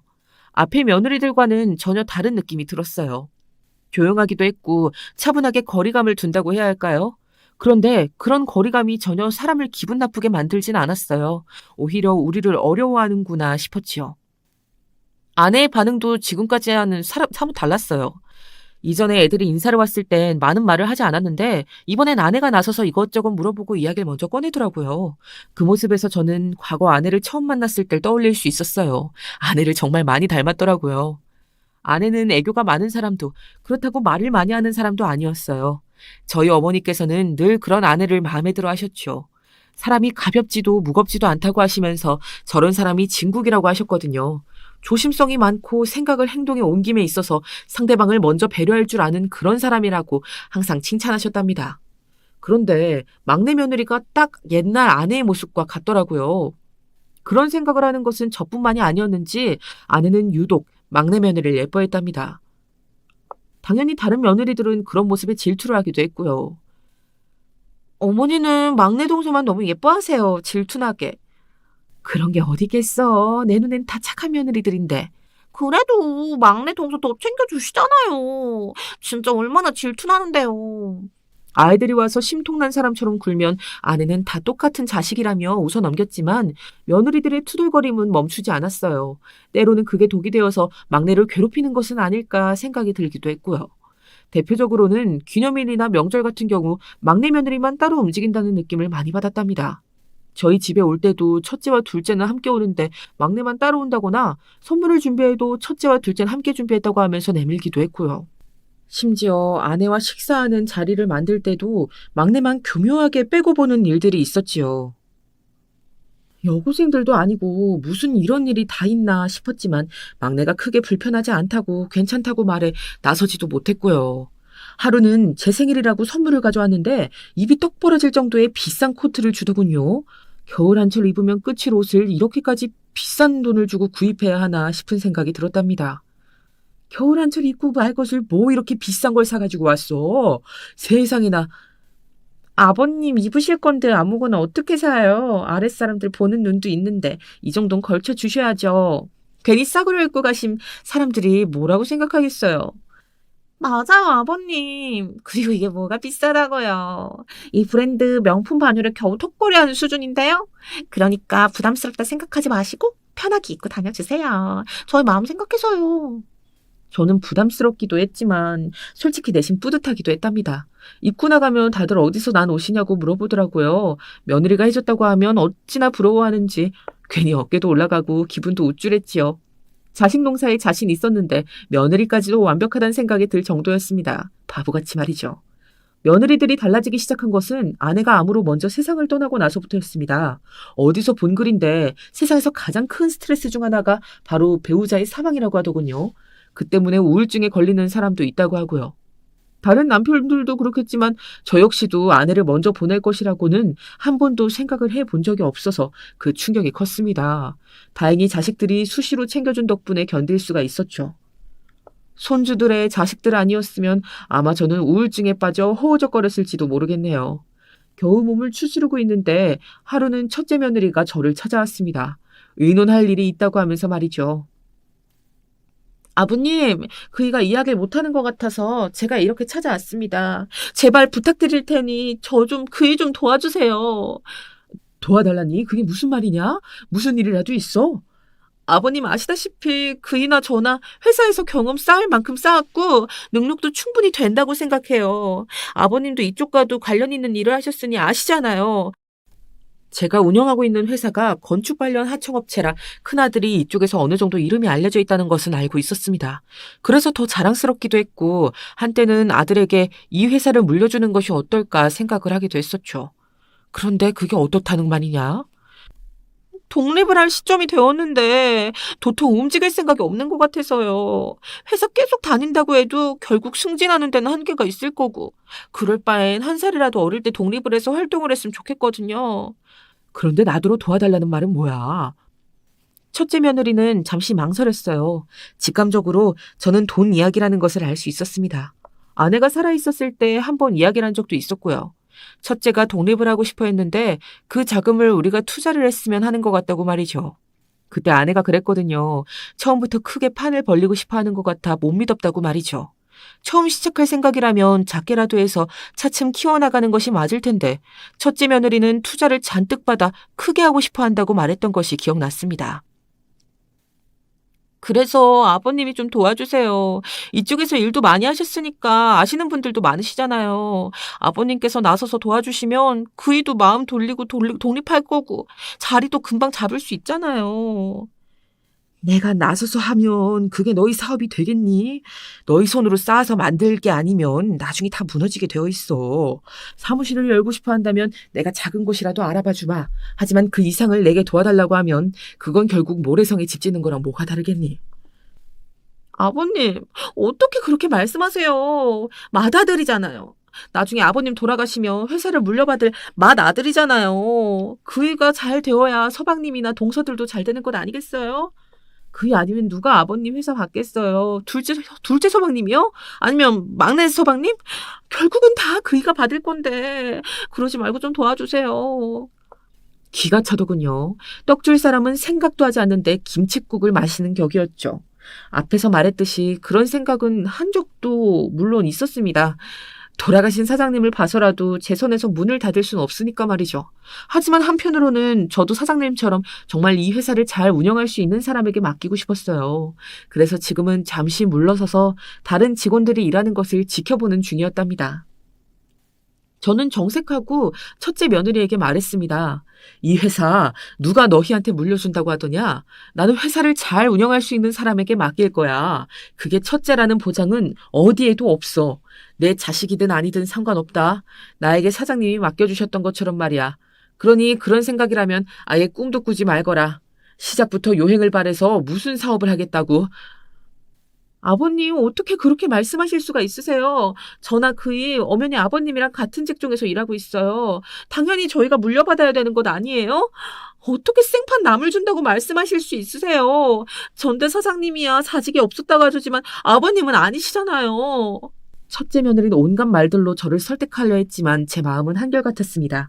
그렇게 첫째 며느리를 쫓아내고 나니 마음이 허하더군요. 유독 자신이 맏며느리라고 강조하는 것이 책임감 때문이라고 생각했는데 어쩌면 그것 때문이 아닐 수도 있겠다는 느낌이 들었죠. 그렇게 생각을 하다 보니 예전에 신혼살림 문제로 소란이 있었을 때 입에 올렸던 순이라는 것이 이런 것인가 싶었습니다. 며칠이 지나고 큰아들이 첫째 며느리와 다시 저를 찾아왔습니다. 큰아들은 첫째 며느리가 했던 말에 관해 제게 사과를 하더군요. 자신은 단 한 번도 그런 생각을 한 적이 없었다고 말이죠. 죄송합니다, 아버지. 큰 실망 많이 하셨다는 것 알고 있습니다. 앞으로 2번 다시 그런 말을 입에 올리는 일은 없을 테니 용서해 주세요. 네가 섭섭하게 생각할 수도 있다만 내 생각에는 변함없다. 널 도와줄 수 있다만 그렇다고 내가 나서서 해줄 것이라고는 생각하지 마. 물론입니다. 사실 이 사람 말처럼 사무소를 시작해볼까 싶어서 적당한 사무실을 알아보고 있는 중이었어요. 당신 뭐해? 사과드리지 않고. 큰아들은 얌전히 고개만 숙이고 있는 첫째 며느리를 툭 하고 치더군요. 첫째 며느리는 마지못해 사과하는 사람처럼 죄송하다는 말 딱 한마디만 하고는 다시 입을 다물었습니다. 누가 봐도 끌려와서 하는 사과였죠. 저는 그 부분까지 지적해서 이를 더 키우고 싶진 않았습니다. 큰아들의 의지도 알았고 첫째 며느리가 아무리 억지를 부린다고 해도 큰아들의 마음이 바뀔 것 같진 않았거든요. 저는 이왕 시작하는 일 최선을 다해서 해보라고 격려하고는 자리를 넘겼습니다. 한동안 첫째 며느리는 서운함을 숨기지 못했지만 시간이 흐르니 그것도 괜찮아지더군요. 그렇게 일이 마무리되고 나서 한동안은 조용했습니다. 일주일에 2번 집안일을 봐주는 도우미가 있음에도 불구하고 막내 며느리는 종종 와서 냉장고를 채워주고 갔죠. 혹시나 제가 불편한 부분은 없나 챙겨봐 주기도 했고요. 하루는 막내 며느리가 쭈뼛거리면서 의논을 하고 싶은 일이 있다고 하더라고요. 시집 온 이후로 한 번도 제게 그런 말이 한 적이 없는 애라 깜짝 놀랐죠. 혹여 첫째 며느리와 비슷한 이야기를 하는 것은 아닐까 잠시 의심이 들기도 했지만 막내 며느리가 꺼낸 말은 의외의 것이었습니다. 교수직 제안이 왔는데 아이들이 아직 어려서요. 너무 좋은 기회라 놓치고 싶진 않는데 혹시 아버님만 괜찮으시면 애들을 오후에 잠깐 봐주실 수 있으실까요? 막내는 자식이 생기지 않아 오래 고생했다가 시험관으로 쌍둥이를 얻어 당시에는 초등학교를 입학한 지 얼마 되지 않은 시기였죠. 혼자 적적했는데 저야 아이들이 있으면 오히려 말상대도 생기고 좋겠다 싶었지요. 막내 며느리는 제 반응에 뛸 듯이 기뻐하면서 퇴근하는 길에 데리러 오겠다고 했습니다. 손주들이 집에 있으니 북적거리는 것이 좋더라고요. 할아버지를 찾으면서 학교에서 있었던 일들을 이야기하는 것을 듣고 있는 것도 좋았고 아이들의 숙제를 도와주는 것도 좋았습니다. 요즘은 혼자 공부하기도 참 잘 되어 있더라고요. 패드를 꺼내서는 둘이서 번갈아 가면서 공부를 하기도 했죠. 패드를 2개 사달라고 해서 각자 보면 될 텐데 왜 하나를 번갈아 사용하느냐고 물었더니 막내 며느리가 서로 양보하고 나눠 쓰면 될 일을 뭐하러 따로 사달라고 하느냐고 꾸중을 했다더라고요. 막내 며느리의 생각에 저는 흐뭇한 마음이 들었답니다. 그렇게 손주들을 보며 지내는데 상황이 조금 이상하게 돌아가기 시작했어요. 막내 며느리가 제가 아이를 맡긴 것을 알게 된 첫째와 둘째 며느리가 저희 집으로 와서는 어떻게 막내 며느리만 예뻐할 수 있느냐고 하더군요. 어이가 없었지요. 뜬금없이 그게 무슨 소리야. 내가 막내만 예뻐하다니 아이를 봐달라고 부탁하기에 그렇게 하자고 했을 뿐인데 그게 왜 막내만 예뻐하는 거야. 그럼 저희도 봐주세요. 서방님네 아이들만 봐주시는 거 그거 차별이에요. 같은 손주인데 아버님이 서방님네 아이들만 눈여겨보시는 건 아니잖아요. 눈여겨보다니 그건 또 무슨 소리야. 아유 그냥 막내네 퇴근할 때까지 잠깐 보고 있는 것뿐인데 그리고 너희는 아이들 학원을 몇 군데나 보낸다며. 그런데 여기 보낼 게 뭐야. 이번 기회에 혼자 공부하는 습관으로 바꾸면 될 일이죠. 그러니 손주들 공평하게 봐주세요. 당시 저는 며느리들이 왜 그렇게 억지를 부리는지 상상하지도 못했습니다.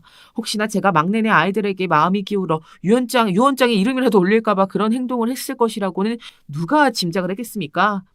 나중에 그 이야기를 듣고 얼마나 놀랐는지 모릅니다. 제 행동 하나하나에 나를 세우고 관심을 가졌던 것이 오로지 제가 가진 재산 때문이라니 말이죠. 졸지에 혼자 살던 곳은 손주들로 북적거리게 되었죠. 첫째와 둘째 며느리가 이상하다고 생각되었던 것은 그로부터 몇 년 후의 일이었습니다. 저는 평소보다 몸이 무겁고 자꾸만 피로감이 밀려오면서 소화가 잘 되지 않았어요. 급격하게 살도 빠지고요. 저야 당연히 소화제를 먹으면 괜찮겠지 싶었죠. 이런 일로 무슨 병원이냐 싶기도 했고요. 하지만 음식을 먹어도 자꾸 구토가 올라오는 것이 이상해서 병원을 갔다가 충격적인 사실을 접하게 되었답니다. 제가 췌장암 말기라고 하더군요. 순간 머리가 멍해졌습니다. 아내를 위암으로 잃고 나서 나름 건강관리를 착실하게 해왔다고 자부했는데 췌장암이라뇨. 저는 혹시나 검사가 잘못된 것은 아닐까 몇 번이나 확인을 했지만 변할 것은 없었지요. 병원에서는 제게 길어도 6개월이라고 했습니다. 그럼에도 절대 포기해서는 안 된다고 하면서 항암 치료를 권하기도 했고요. 진단을 받고 오면서 저는 한참을 생각했습니다. 항암 치료를 한다고 해도 완치된다는 보장은 할 수가 없는데 굳이 내가 해야 할까? 그냥 이대로 주변 정리하면서 아내의 곁으로 가는 것도 나쁘지 않을 텐데 싶은 생각이 들었죠. 그날 저녁 저는 아이들을 모아두고 병원에서 들었던 이야기를 그대로 전했습니다. 당연히 다들 충격으로 한동안 말을 하지 못하고 입만 뻐끔거리더라고요. 저는 차분하게 아이들이 받아들일 때까지 기다렸습니다. 그리고 항암 치료를 받고 싶지 않다고 했지요. 제 말에 제일 먼저 발끈한 것은 막내 아들이었습니다. 항암 치료를 받지 않겠다니요? 그냥 이대로 돌아가실 작정이세요? 어떻게 자식들을 모아두고 그런 말씀을 하실 수 있으세요? 아버지, 충분히 건강관리만 하면 완치될 수도 있어요. 6개월이 남았다고 하셨다지만 충분히 더 사실 수 있다고요. 그런데 그런 기회를 포기하시다니 말이 안 되는 얘기예요. 어머니 돌아가시고 나서 아버지 건강관리 꾸준하게 받으셨잖아요. 분명 항암치료 시작하시면 완치되실 수 있어요. 그러니 약한 소리 하지 마세요. 아들들의 부탁에도 제 마음은 쉽게 바뀌지 않았습니다.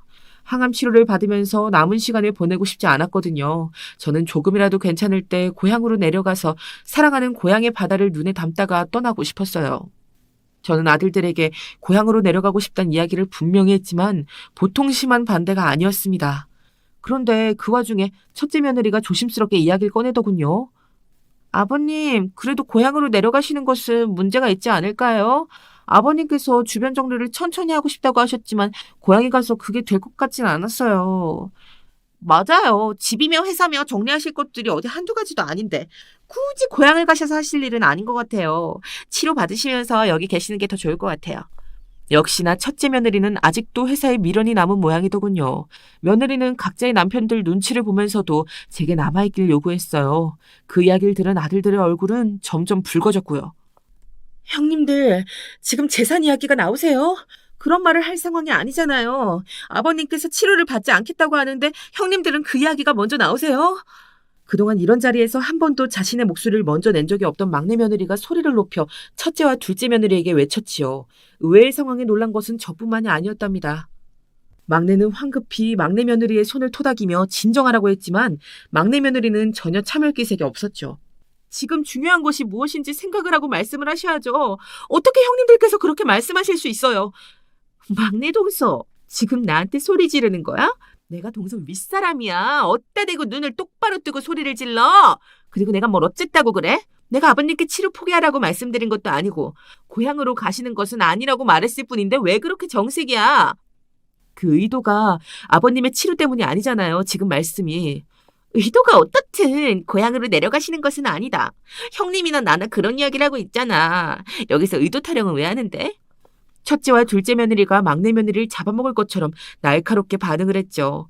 거기에 아들들까지 기세에 며느리들을 조용히 시키려고 하다 보니 마치 거실은 시장판처럼 소란스러웠습니다. 특히 며느리들의 하이톤 소리를 듣고 있자니 머리가 다 지끈거렸지요. 그만두지 못해? 내가 알아서 할 일을 너희가 왜 나서서 이렇게 소란이야? 내가 하겠다면 하는 거야. 저는 홧김에 크게 소리를 지르고는 다들 냉큼 나가라고 호통을 쳤습니다. 좀 조용해져야 숨 쉴만 하겠다 싶었거든요. 첫째 며느리와 둘째 며느리는 일어나지도 않고 제가 할 말이 있는 사람처럼 행동했지만 저는 완전히 무시하고 당장 나가라고 했습니다. 혼자가 되고서야 저는 두통이 가시는 기분이었어요. 이후에도 몇 번이고 저희 집에선 가족회의가 열렸습니다.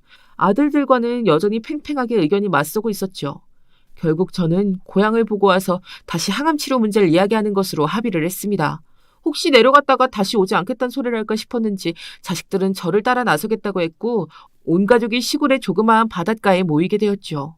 저는 며느리들과 먼저 내려왔습니다. 고향은 정말이지 변한 것이 없었습니다. 도시는 10년만 지나도 못 알아볼 정도로 바뀌는데 여기는 그대로더군요.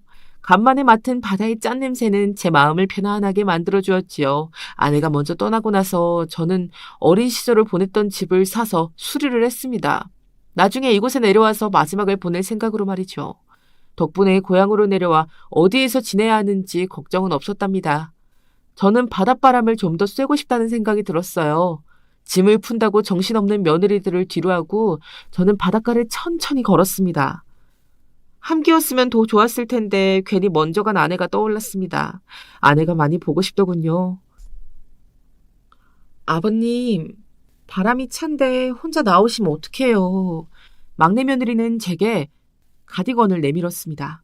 어떻게 알고 나온 것인진 몰라도 본인도 가볍게 걸쳐 코가 빨개질 정도로 추운데 그냥 나왔다고 타박이었죠.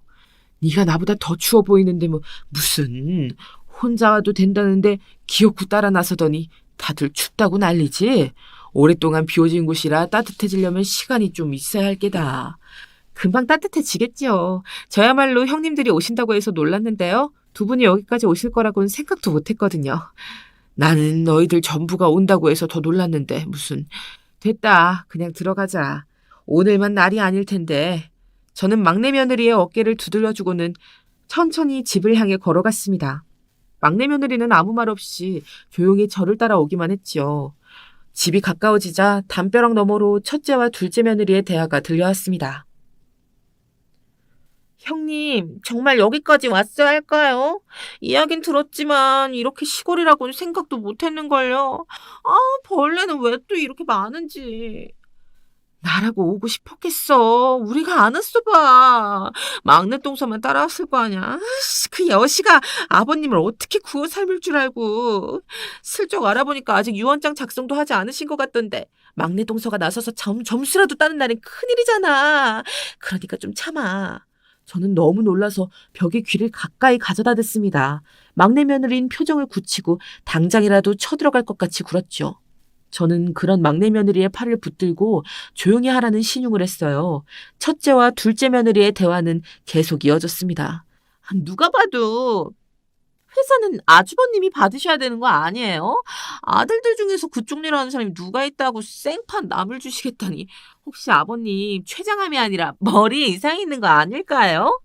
머리에 이상이 있으면 다행이게. 그럼 병원에 쳐넣기라도 하지. 이건 뭐 기분 맞춰주려니까 온몸이 다 아픈 것 같아. 회사 받을 때까지만 참아야지. 우리 그이는 뭐라고 하는 줄 알아?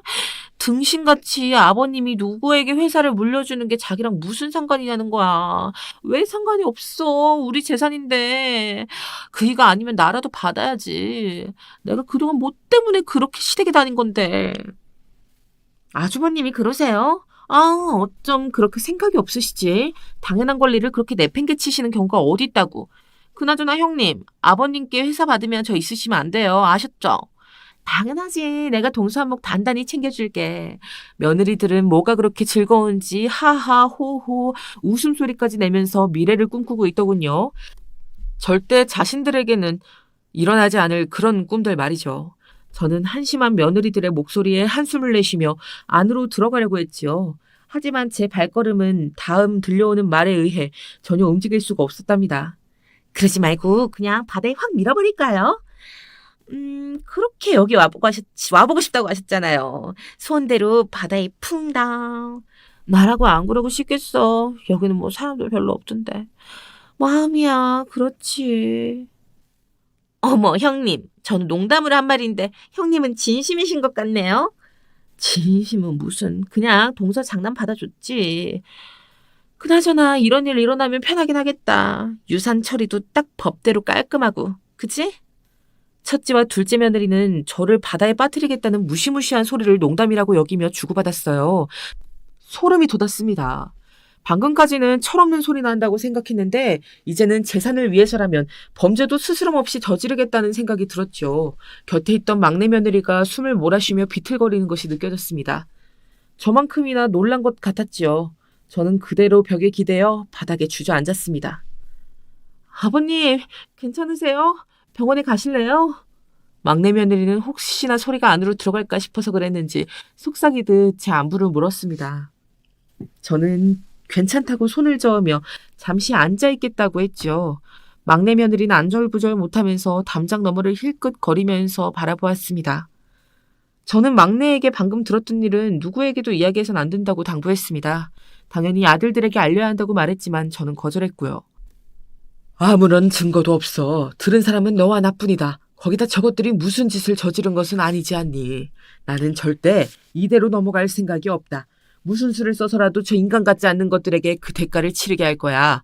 그러니 네가 날 도와야겠다. 하지만 아버님 건강이 아버님 지금 스트레스 많이 받으시면 안 돼요, 아버님.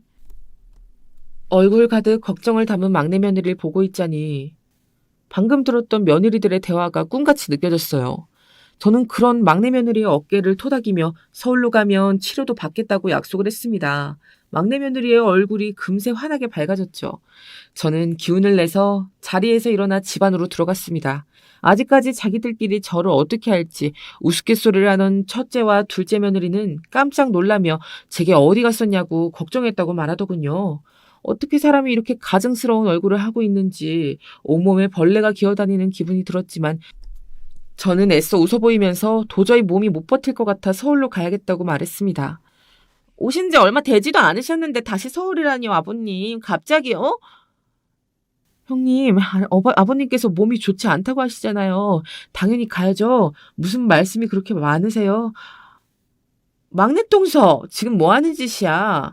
아니, 오고 싶다고 해서 왔는데 바로 다시 올라가신다고 말씀하시니까 왜 그러시냐고 물어봤을 뿐인데 참 막내 동서는 갈수록 사람이 경우가 없네. 아주 건방 하늘을 찔러. 컨디션이 나쁘다고 말씀하시는 아버님 앞에서 이유나 찾는 것보다는 경우가 있는 것 같은데요. 이렇게 이야기하는 시간도 아까우니 준비나 하시죠. 막내 며느리의 공격적인 모습에 버럭하려던 두 사람은 급히 안으로 들어갔죠. 저는 막내에게 아직은 때가 아니라고 말해주곤 기사를 불러 다시 서울로 돌아왔습니다. 돌아오자마자 저는 며느리들의 뒤를 캐기 시작했어요. 네, 꺼림칙한 일이죠. 시아버지로서 할 일도 아니고요. 하지만 저를 바다에 밀어버리겠다는 농담을 주고받는 며느리라면 더 이상 자식이 아니잖아요. 그런 아이들한테 본때를 보여주려면 저도 준비라는 것이 필요했죠. 털어서 먼지 없을 사람이 어디 있느냐는 말들을 많이 하던데 첫째와 둘째 며느리는 털 필요도 없이 먼지가 가득했습니다. 두 사람은 아주 착실히 제가 죽고 난 다음을 준비하고 있었죠. 그렇게 믿었던 제 변호사도 이미 첫째 며느리의 손에 떨어졌더라고요. 얼마를 받기로 했는지 몰라도 빈번하게 만나왔더군요. 제가 유언장을 쓰지 않았다는 사실도 그 변호사를 통해서 들었던 모양이었고요. 또한 공장에서도 자주 얼굴을 내밀고 있었죠. 마치 자신이 사장이라도 된 사람처럼 여기저기를 들쑤시고 다녀서 직원들 사이에서 원성도 잦아있고요. 제가 아프다는 소식에 임원들이 쉬쉬하면서 숨기고 있었더라고요.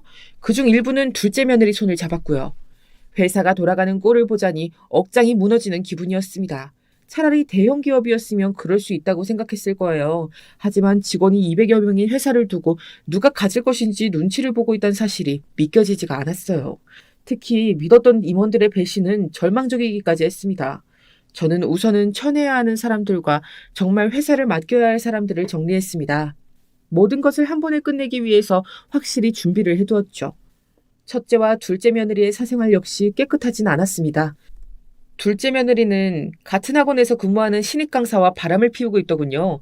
집도 마련해주고 온갖 명품으로 그 남자를 머리부터 발끝까지 꾸며주고 있었죠. 두 사람의 관계는 학생들 사이에서도 소문이 돌 정도였어요. 제가 더 화가 치밀어 오르는 부분은 그런 점을 아들도 알고 있었다는 점입니다. 아들도 사람을 시켜 둘째 며느리 뒤를 밟았던 모양이더군요. 그럼에도 아무런 대처 없이 가만히 두고 있었다는 것이 제 상식으론 이해가 되질 않았습니다. 첫째 며느리도 만만치 않았습니다. 아들과 함께 사무실을 운영하고 있다는 것은 알고 있었지만 저희와 같은 하청업체로부터 뒷돈을 받고 있는 것은 물론 회사의 공사대금을 따로 빼돌려서는 명품을 사재기 하고 있었죠. 말 그대로 첫째와 둘째 며느리는 엉망 그 자체였습니다. 하긴 그러니 인간으로 해선 안 될 소리를 웃으면서 했겠지만 말입니다. 저는 당장에 모든 아이들을 불러 모았습니다. 그리고 새 변호사를 통해 유언장을 작성했다고 말했죠. 제 말에 반응을 보인 것은 역시나 첫째와 둘째 며느리였습니다. 자신들 계획에 차질이 생겼으니 그럴 만도 했죠. 유언장 이야기를 하자면 아주 간단하다. 조건을 만족하지 않는 한 내 전 재산은 막내가 받게 될 거야. 이 집부터 시작해서 회사, 고향집, 그리고 땅이나 건물까지 모조리. 아버지, 갑자기 그게 무슨 소리예요? 저한테 주신다뇨. 그리고 땅은 뭐고 건물은 뭔데요? 조건이요? 아버지 조건에 만족하지 않으면이라니 너무 갑작스럽잖아요. 무슨 일이세요? 제 유언의 첫째와 둘째 며느리는 서로 눈빛 교환을 하며 혼란스러운 얼굴을 했죠. 그것도 그럴 것이 제가 땅이나 건물에 대해선 단 한마디도 하지 않았거든요. 아내에게 주었던 것이었고 그녀가 죽으면서 제게 다시 돌아온 것이었습니다. 조건이라니 아버님 그래도 저희가 마지인데 어떻게 저희를 두고 막내 서방님께 주신다는 소리를 하실 수가 있어요. 다른 것은 그렇다 쳐도 회사 일은 저희 부부가 아님 누가 할 수 있다고요. 내가 말하지 않았니? 조건을 만족하면 될 일 아니냐. 조건만 만족하면 너희들이 원하는 그림으로 끝났을 수도 있을 텐데. 저희는 조건이 궁금한 것이 아니에요. 서울로 바로 오셨다고 이야기 듣고 항암 치료 받을 걸 결심이라도 하신 줄 알았는데 유언장이라니 아버지 정말 자식들 앞에 두고 이렇게 나오실 거예요? 저는 버럭하는 큰아들을 바라보며 당연히 항암 치료를 시작할 작정이며 그 전에 혹시나 하는 마음으로 유언장을 작성했을 뿐이라고 말했습니다. 제가 치료를 받겠다고 하자 막내 며느리의 얼굴이 눈에 띄게 밝아졌죠. 조건은 간단해. 막내를 제외한 너희 두 놈이 이혼만 하면 된단다. 그럼 내 재산은 무엇이 되었든 똑같이 나누어 가지게 될 거야. 너희들이 원한다면 말이지. 폭탄 선언 같은 제 말이 끝나고 나서 한동안 숨 쉬는 소리 외에는 아무것도 들리지 않았어요. 다들 놀란 얼굴로 저만 바라보고 있었죠. 특히 첫째와 둘째 며느리는 새하얗게 질린 얼굴로 서로 얼굴을 마주보기만 했고요. 이혼이라뇨 아버님. 저희 부부가 무슨 잘못을 했다고 이혼을 하라고 하시는 거예요. 이런 법은 없습니다. 아버님 마음대로 이렇게 하실 수는 없다고요. 재산 상속의 조건이 이혼이라뇨. 말이 되는 소리를 하세요, 아버님. 첫째와 둘째 며느린 말도 안 되는 소리라고 펄쩍 뛰었답니다. 당연히 큰아들은 영문을 모르겠다는 표정을 지고 있었죠. 하지만 둘째 아들은 눈을 감고 가만히 앉아 있었습니다. 내가 죽기를 소원하는 며느리들을 가만히 두고 보기만 할 것 같았니? 왜 나를 바다에 빠뜨려 죽이고 싶다고 웃으면서 말할 땐 이런 일이 닥칠 줄은 생각도 못했나 보지? 아버지 뭐라고요? 이 사람이 뭐라고 했다고요? 혼이 나간 얼굴을 하던 큰아들은 화를 참지를 못하고 그 자리에서 벌떡 일어났습니다. 그 모습에 첫째 며느리인 패닉에 빠진 사람처럼 금방 겁을 먹고는 뒷걸음질 치며 자신은 그런 말을 한 적이 없다고 잡아떼었죠. 하지만 막내 며느리까지 나서서 자신이 모든 것을 들었다고 말하자 더 이상 발뺌할 수 없다 싶었는지 바닥에 납작 엎드려서는 용서해달라고 빌었어요. 하지만 저는 여기서 멈출 생각이 없었습니다. 하청업체들한테 뒷돈을 받은 것은 물론이고 공사대금까지 빼돌리며 아주 잘하는 짓이더구나. 그랬으면서 감히 내 회사를 탐내? 큰 기업은 아니지만 사장님께서 내 성실함 하나를 보고 물려주셨던 곳이야. 고작이라고 생각할지 몰라도 200여 명의 직원들의 생계가 달려있는 곳이고 그런 곳을 감히 네가 아휴 그리고 둘째야. 너는 내가 모를 줄 알았니? 바람? 그것도 새파랗게 어린 강사랑. 둘째 며느리는 첫째 며느리를 따라 숨죽이고 있다가 진실이 밝혀져 고개를 번쩍 들고 아니라고 고개를 저었지만 사진까지 있는데 발뺌은 불가능이나 마찬가지였지요. 저는 둘째 아들에게도 마찬가지로 소리를 질렀습니다. 아무리 생각을 하고 또 생각해도 치과 의사나 될 만큼 공부한 놈이 왜 둘째 며느리의 의도를 방관하고 있었는지 이해가 되지 않았기 때문이었죠. 너는 이 모든 것을 알고 있었으면서 어떻게 가만히 있을 생각을 해? 죄송합니다. 제가 생각이 짧았습니다. 너는 자식들 생각은 조금도 안 해봤어? 시아버지가 죽었으면 좋겠다고 말하는 어미 아래에서 무엇을 배울 수 있다고. 체력이 확실히 떨어진 것인지 몇 번 버럭하고 났더니 머리가 어지럽기 시작했어요. 저의 모습에 놀란 것은 자식들이었습니다. 막내 며느리는 사색이 되어서 저를 붙들고 무리하면 안 된다고 했죠. 하지만 저는 끝을 내야만 했습니다. 우리 아들들 옆에서 저 못된 것들을 치워버려야 했죠. 저는 금방이라도 넘어질 것 같은 몸을 겨우 세우고는 당장 첫째와 둘째 며느리 쫓아내라고 말했습니다. 아버님, 잘못했습니다. 한 번만 용서해 주세요. 저희가 욕심에 눈이 어두웠어요, 아버님. 아버님, 손주들 생각해서라도 용서해 주세요. 어미 없는 자식들 만드실 작정은 아니시잖아요, 아버님. 첫째와 둘째 며느리는 손주들까지 들먹이며 용서를 빌었지만 이미 늦었어요. 저는 용서할 마음도 자식들이 며느리들을 용서하게 둘 생각도 전혀 없었답니다. 다행인지 모르겠지만 아들들 역시 저와 같은 생각이었어요. 결심이 섰는지 당장 밖으로 나가려고 첫째와 둘째 며느리를 몰아내더군요. 맨발로 쫓겨나가듯 나가는 두 며느리를 바라보며 저는 그제야 몸을 소파에 기댈 수 있었습니다.